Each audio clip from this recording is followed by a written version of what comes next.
Thank you guys for having me today. So Durham's a little near and dear to my heart too. I didn't mention in my, I don't know why I wasn't mentioned in there, but I was employee 26 at Bronto Software. So I kind of sat in your shoes from the perspective of, this isn't working, so. This is working. Yeah, okay, cool. So I do want to share my experiences with you from where you're at today and where my career has progressed, and hopefully some of the things that I share with you today are tactical things you can take back into your business and actually do. So, kind of kick into this. So, the theme of my talk today is really going beyond cold calling to grow your business. I don't know about you. I don't like cold calling. I've never liked cold calling. If you're in sales, if you're pitching to VCs, there are better ways to do this. I would say cold calling is important, but there are other ways to kind of augment what you're doing today.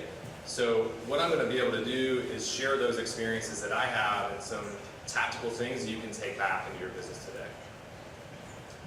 So who in here likes cold calling? I mean, maybe somebody does.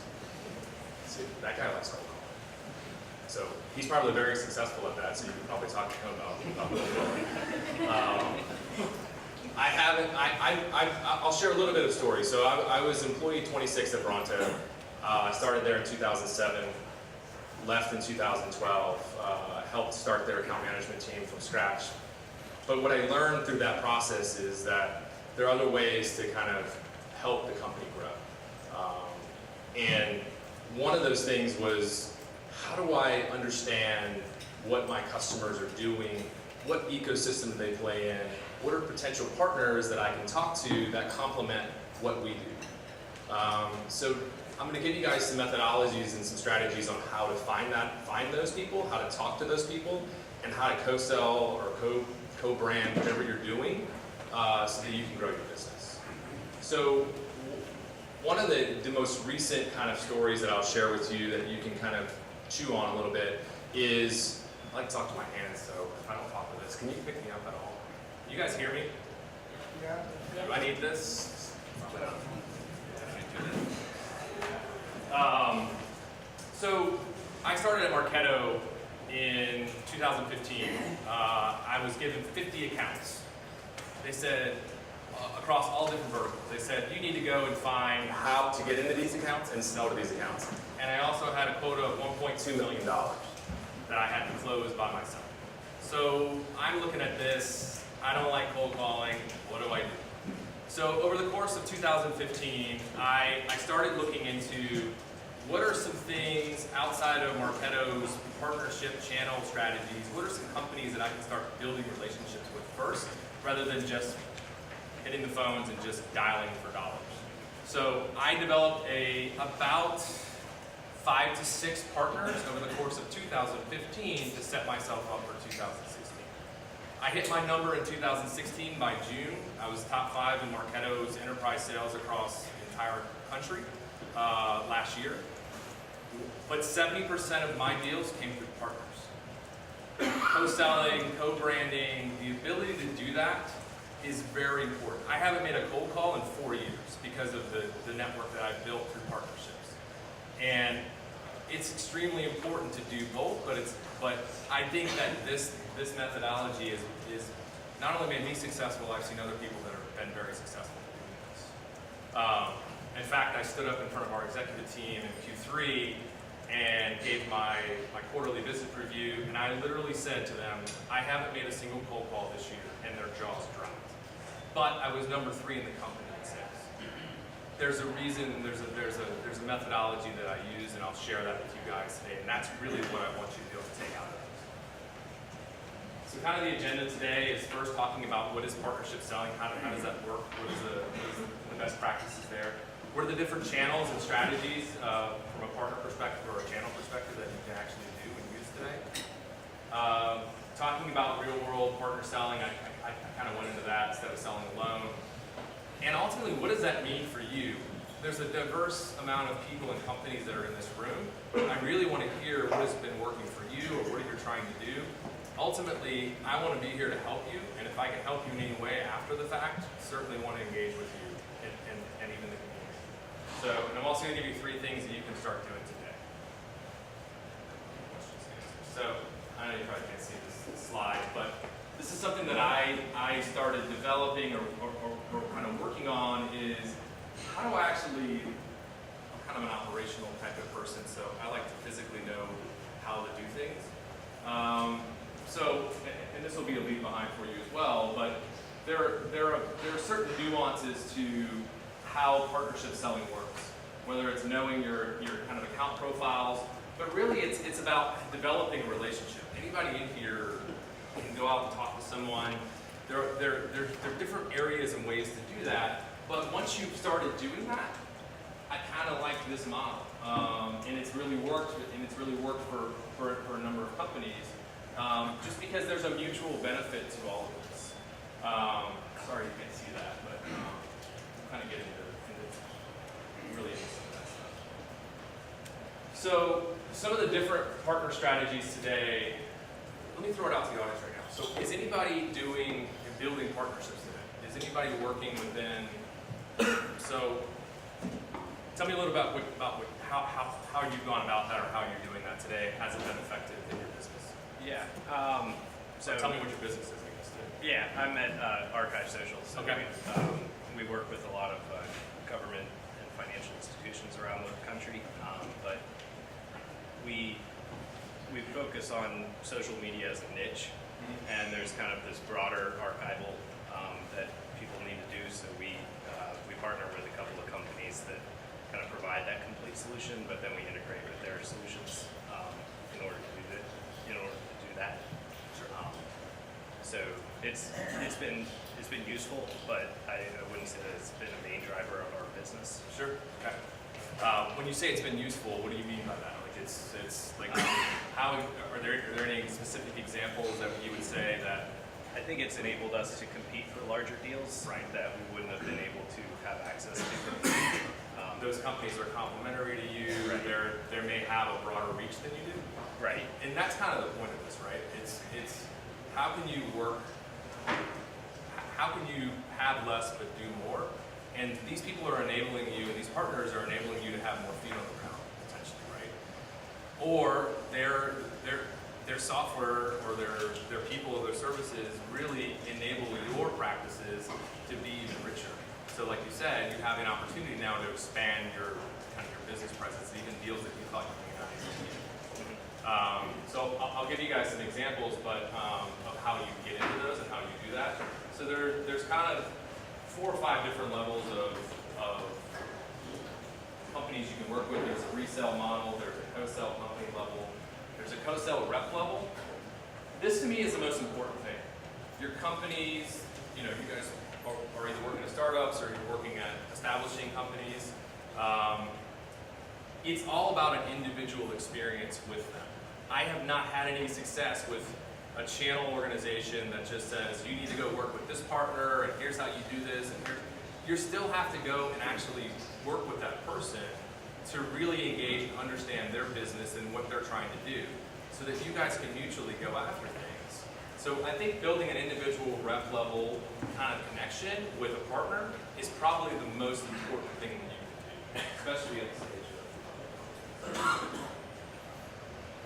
So there's also reasonable ground rules for all of this. It is first come, first served. You're not necessarily tied to anything, but you should have a mutual action plan. Meaning if you're going to go after opportunities or deals, and one of you gets kind of kicked out of that opportunity, meaning they don't need it, the other one shouldn't pursue it. That should be a mutual opportunity that you guys are going after, that you can agree to that. I think just like in any business model, transparency is key. So being transparent where you're at, who you're connected to, who you're talking to within a company, keeping that dialogue and that detail is extremely important. You're also not obligated to pull partners into any deals, and there should be a mutual benefit if you are. I've seen things go sideways on partnerships, so I think if you can establish some reasonable ground rules whenever you're engaging with a partner, that's extremely important. These are just some ideas for touch points that I kind of live by whenever I'm working with a partner. I want to make sure that I have a cadence with them, especially if you're developing that relationship. So every 30 to 45 days, really trying to, oh, mic works now, trying to connect with them, discussing industry trends. Because at any level, you want to be a thought leader in your space and what you're doing. So it's not necessarily just like, okay, how do we just call this person? How do we talk to this person? But really, as you're developing that strategy, how do we go and provide the customer prospect some sort of knowledge that they can kind of engage with you back on? Talk about competitive news. Are there competitors that you guys are both competing against? Changes within your target accounts. I think also think about this. If you have a list of accounts that you're trying to go after, maybe you're in a geographical territory that you're working on or you're pitching, pick 2 to 3 accounts. Don't try to boil the ocean with 5, 6, 7, 8 things that you're trying to go after. Prove it out first to see if it's valid. The partner may not be valid and you may not be able to work with them. So I think there's kind of that testing, just like everyone in here probably does, whether you're in marketing or you're in engineering. And then kind of upgrades to your functionality. You know, obviously these are just kind of standard things, right? You do as a person. But something you don't think about. Everyone's an individual that you're working with, so you really want to be kind of cognizant of that. So what does that really mean for you? We talked a little bit about some companies that are doing partnerships today. How relevant is that in each one of your businesses today? You know, can I get another example of someone that's sold with partners? Anybody want to talk about it? Anyone want to talk? Nobody wants to talk. Okay. Well, I mean, can you talk to me then about what are some of the struggles or pains that you're having today when you're prospecting or trying to get into a company? Maybe we'll go with that route. Anybody want to talk about pains or any things that we can kind of start a dialogue about how you could potentially change your practices to be able to kind of establish your goals? Anybody want to talk about that? I'd imagine it's harder to sell if somebody doesn't know who you are. Absolutely. Right? So there's an education level to that. So if, frankly, none of you probably know who MapR is. And there's a reason behind that too. But I do work with partners and agencies that have a much bigger brand, a much bigger name. So when you're kind of, and I'm going to give you some ideas of how you research that and how you find those partners, because I think that's just as important. But you're right. You may not know who I am from Joe down the street. So think about that as a strategy. If you know of a company or a complimentary service that is branded, that's been in the business for a while, go talk to them. See if there's an opportunity for you to work with them, because they're going to be able to get into those accounts and into those prospects a lot quicker than you are. That's a great question.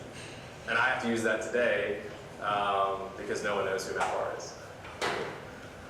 Yes, sir. So I am familiar with MapR. Perfect. And I'm curious about what does your partner network look like, and have I encountered that? It's very young. So MapR is kind of like a 600-person startup. So we're in the big data space. We compete against Hortonworks and Cloudera. Cloudera just announced a potential IPO, so that's interesting. But it's very shallow. So the way that I'm approaching it, though, is through the business line. So instead of working with data guys, Databrick, the MicroStrategies of the world, information builders, some of those more tactical BI analytics companies, I'm actually working with more agencies like Digitas, which is a digital agency which I built a relationship with over the last 3 years, that has access to CMOs, that has access to more of the business line teams that are actually impacted by data silos and the fact that they can't get data where it needs to be. I'm using that approach, and I'm already seeing success. I've been here for 2 months and I'm already in deal cycles. So back to your question though, are you looking at like what partners are we working with that you have potentially that haven't run across. Is that your question? Well, no, I think you answered the question. So is Digitas then ultimately a customer as well? No. So Digitas's vested interest in working with me is because of their business practice, they're looking to get on more projects with customers. Yeah. If I allow that to happen from MapR's perspective and open up, 5, 6, 7 opportunities from a business perspective that they weren't thinking about, all of a sudden Digitas has got a further footprint. Digitas it's working both ways. So they're pitching over 2 opportunities to me that are their customers, that they're bringing me into because these companies have data problems and that MapR can solve for. So it's not necessary that Digitas has a working intimate. Absolutely not. Okay. Absolutely not. Now I've pitched to their CTO to be able to present. That's a great point. So you also have to be in front of these people. You have to physically be in front of these people if you can be, because they need to be able to understand exactly what you do, so that when they are in a pitch or when they are talking to their customers, if it comes up, they're like, oh wait, MapR, I should bring that up. I should bring them in. And again, there should be a mutual benefit to that, and that should be discussed up front, and those ground rules should be established. And I've done that with Digitas at Marketo, but now also doing that here at MapR. Great. So, anybody else want to talk about any other questions or kind of pains that they're having with prospecting, getting into accounts, go-to-market strategies? Anybody else want to talk about their experiences so we can share that with the audience? Cool. Well, I will give you guys some tips here. So, what can you do right now to establish some of the things that I've talked about that have helped me in my career that are ultimately hopefully help you? The first one is write down 10 accounts that you have. Think about a potential partner, potential complementary company that you wouldn't compete with, that would ultimately be someone you could work with or someone that could really work within those accounts. Call them up, see if you can talk at a rep level with them, and discuss what a mutual value proposition would be to go after 2 to 3 of those accounts. The next is look at your competition. Go on their website. Go use whatever tools you may be able to LinkedIn to be able to research who are they partnering with. Maybe those are some people that you should be partnering with. If you guys are a competitor, then reach out to them and try to start that. If you're banging the phones and not having any success with it, this is something you can do right now. It's less intrusive. You have the ability to do that. Just call them up and see if there's an opportunity for you to meet up. The third thing is pretty simple. We got pizza, right? I don't know how much pizza is. Beer probably doesn't cost that much if you buy it pretty cheap. But plan a small local event somewhere, right? Or use some local events that you have here in Durham or in the areas that you may be in, and try to plan something small, local with a partner, and bring in a third party that could potentially be kind of a market leader or some third party person that's a thought leader in the space that you're trying to pitch. If you can do that, you're going to get more people in attendance and the ability to actually market yourself with a broader audience. So these are 3 things that you guys can actually start doing today that hopefully you'll start seeing some success with. So my email, Twitter handle, happy to talk afterwards, happy to talk to anybody afterwards about anything that I've done in my career that could help you. I certainly would love to help. Cool. I'll leave it open to the audience for questions now. How do you personally build your relationship funnel? If you don't do any cold calling, is it all events? Because prospecting takes time, whether it's bringing the phones. Huh? I have cold called. But what I've been able to do is establish a network of people that I can trust, that I can go to over the course of my career. I may have started off at Bronto, and I may have started off with cold calling people to try to build my network. But one of the strategies that I took and early on when I was there was finding partners that I could potentially work with. Those relationships have just built up over the years, so that now I don't have to physically, I know a partner that I can go and say, hey, are you in this account? Is there an opportunity for us to go and co-sell this, or at least get a meeting and talk to them? So, but if you're starting out, some of the things that I showed earlier about how you do that, if I can go backwards, but these are things that you can start doing right now that I did, that I started doing on my own when I was at Bronto. And now what I have is, I may have 50 target accounts, but I know specifically, I've done research on LinkedIn, or you can easily go and see who the agency of record of, just Google it, of anybody. Well, a quick follow-up to that is, so I personally do sales for Exit Event. Okay. It's a news publication, but I don't have the previous 5 years of building relationships with potential partners. If I'm on like a serious time crunch, what would be your advice as the quickest way to like load up that relationship funnel with cold calling? With cold calling, sure, absolutely. I think What I think he may be asking, let me know if that's true, is if you don't have that existing network that you can rely upon, Sure. like you built through Bronto, how do you then approach potential new partners? Is that essentially what you're asking for? Right, with time being like the ultimate constraint. Where that would be a sort of cold call. Yeah, I mean, I think, there are a number of events that happen throughout the year in your community. That's the first place I would start. I would just start going to anything and everything you go to. I go to Hadoop meetups in this area because I want to hear from potential partners that are there, but also from potential leads that are there talking about their business, right? So your cold calling now becomes, you've got a massive amount of people that are at these things. You can ultimately go and get access, right? That's where I would start. I'm not saying that you don't need to still hit the phones, hit the targets. But again, doing some quick research on competitors and seeing who they're partnering with, start with that. Even start here is probably on the right side is where I would start from a personal perspective.